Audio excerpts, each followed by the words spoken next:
project that we're running at the moment is funded by Cradle Coast NRM, and this project is to do some rehabilitation of the Dodder Rivulet. The field day was the starting point, and we've got a number of actions that we'll be working on over the next few months with local landowners. You can't just consider rivers in isolation. It's an ecosystem, and there are many components that fit together for it to work. And there's some of the message that came out in the field day today, how looking at a catchment-wide basis on what's happening in that particular area, and if you change something, be aware that it's going to affect something else.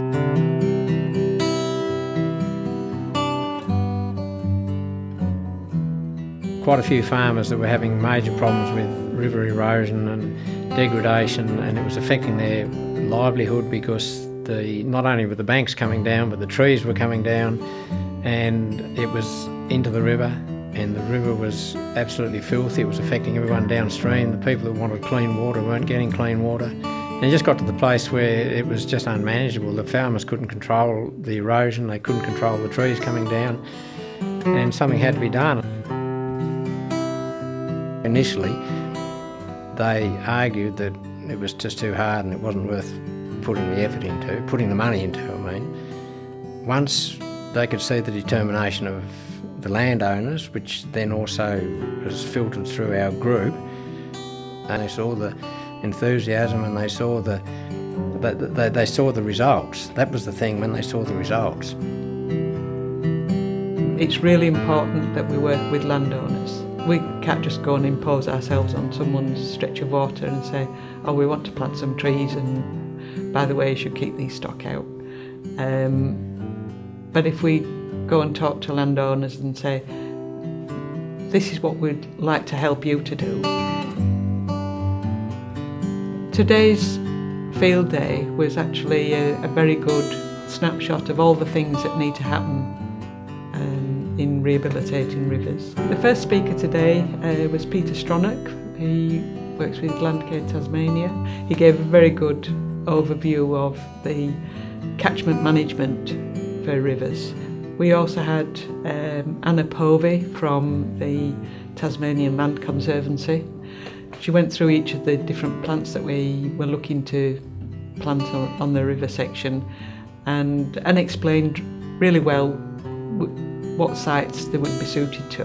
We also had Bill Flowers there, a really good introduction to the platypus, which was really interesting to actually see one up close. Many of us catch just a fleeting glimpse of one as it disappears into the dam and you don't see it then for a few months.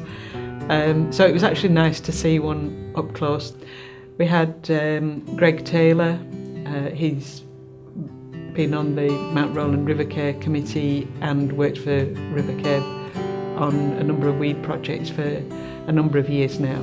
Everybody went away with, I think, a really better idea about how to tackle weeds. I was very happy with the day.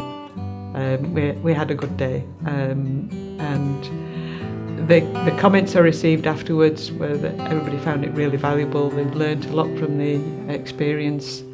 Had opportunity to talk to a lot of experts, and it was clear that they were experts in the field and they knew what they were talking about. And it's that depth of knowledge that really does make a difference.